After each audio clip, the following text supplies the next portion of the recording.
네, 66쪽 일본사의 막부 시대입니다.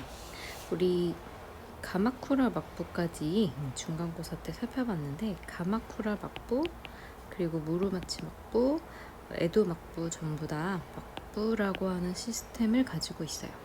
막부는 쇼군과 덴노가 함께 통치를 하는 체제고, 쇼군은 무사들의 우두머리인 장군 세력이라면 덴노는 명예직이죠.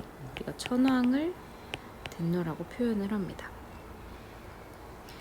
그리고 이 가마쿠라 막부, 무로마치 막부, 에도 막부는 각각 조금씩의 차이점을 가지고 있는데요. 가마쿠라 막부는 농업이 좀 발달을 했었다면 무로마치 막부는 상업과 무역이 발달한 점이 특징입니다. 그래서 이 무로마치 막부는 지금 명과 교류를 하는 과정에서 발전을 했다. 이런 구절이 지금 나와 있고요. 15세기 후반에 무로마치 막부가 쇠퇴를 하면서 여러분이 알고 있는 그 전국 시대가 찾아옵니다. 전국 시대는 이제 쉽게 말하면 전쟁을 하는 시대, 우리 춘추전국 시대하고 같은 용어이고요. 미리언 쌤이 써놨는데 약 100년 정도 혼란한 시대라서 지방의 무사들이 각지에서 일어나는 시기입니다.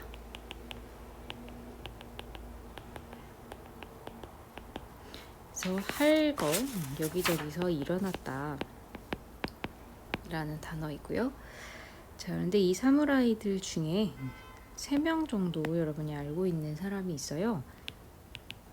오다 노부나가, 그리고 이제 그 사람의 부하였었던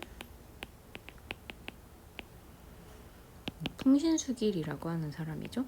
일본어로는 도요토미 히데요시, 그리고 도쿠가와 이에야스, 이렇게 3명입니다. 도쿠가와 이에야스는 이제 나중에 히데요시 아들인 히데요리가 죽을 때까지 기다렸다가 자신이 정권을 이제 쥐게 되고요. 처음에 통일을 할 것처럼 보이는 인물은 이 사람이었는데, 이제 이 사람이 부하에게 암살을 당하게 되면서 그 부하였던, 또 다른 부하였던 히데요시가 전국시대를 통일을 하게 됩니다. 자, 갑작스럽게 좀 통일을 한 측면이 있어서 이 히데요시를 인정하지 못하는 사람도 많았고요. 그래서 이 불만을 외부로 돌리기 위해 한국사에서 우리가 배웠지만 조선을 침략하는 것으로 사무라이들을 이제 집중을 외부로 돌리게 됩니다. 그래서 우리가 1592년을 임진년으로 따져서 이해에 일어난 외란을 이렇게 이야기하죠. 그래서 이 전쟁을 수행하는 동안에 히데요시 본인도 사망을 하게 되면서 결국에 이 외침은 성공을 거두지는 못합니다. 자, 그리고 이제 그 다음에 오랫동안 기다렸었던 이 도쿠가와 이에야스라고 하는 인물이 새로운 지역으로 수도를 옮기게 돼요. 거기가 에도이고, 에도는 지금 현재 일본의 수도이기도 합니다. 도쿄이죠. 그래서 이 지역에다가 새롭게 막부를 건설한다고 해서 우리가 에도 막부라고 합니다.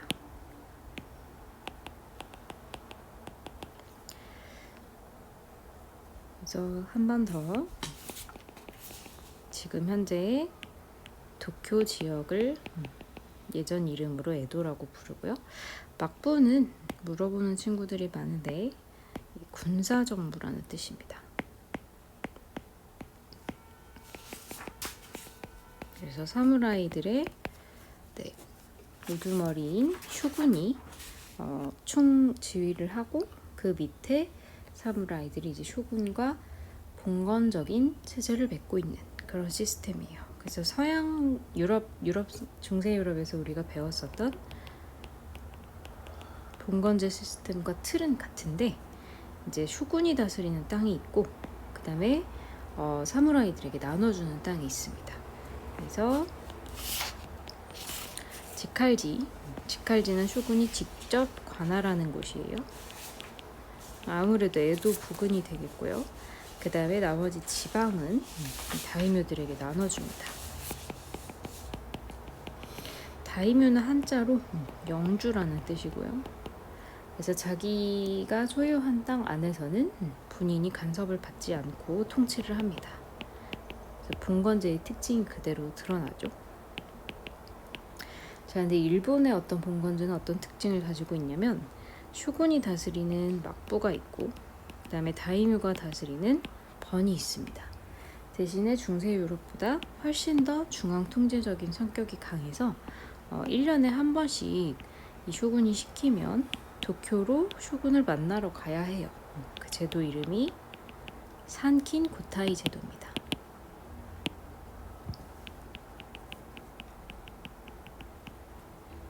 근데 문제가 뭐냐면 일본이 이렇게 남북으로 길잖아요.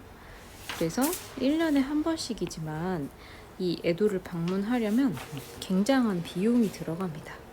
그래서 자신의 땅인 본인이 쇼군에게서 받은 본인의 영지와 그 다음에 쇼군이 살고 있는 에도에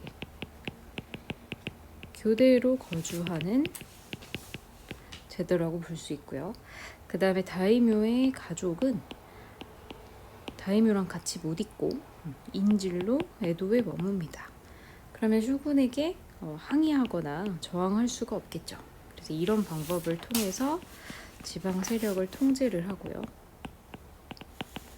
그리고 쇼군에게 집중되는 중앙 집권력을 강화합니다. 그래서 우리가 알고 있는 봉건제의 어떤 한계점을 좀 보완하는 측면이 있어요.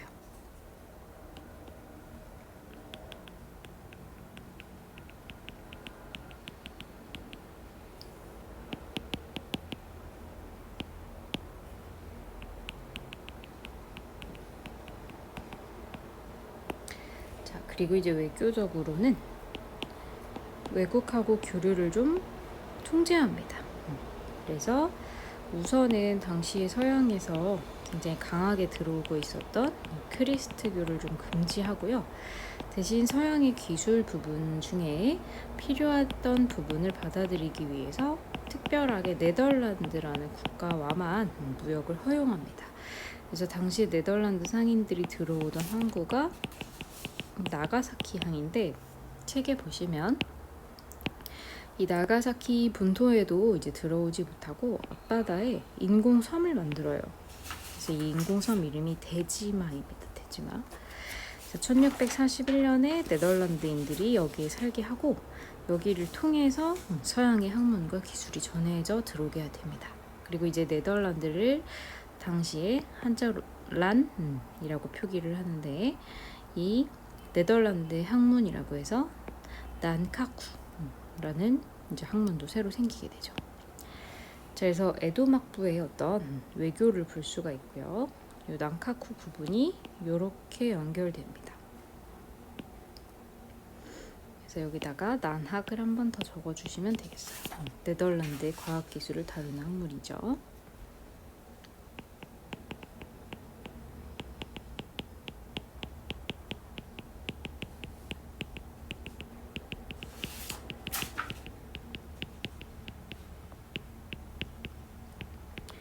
자, 에도 막부 시대의 사회, 경제, 문화는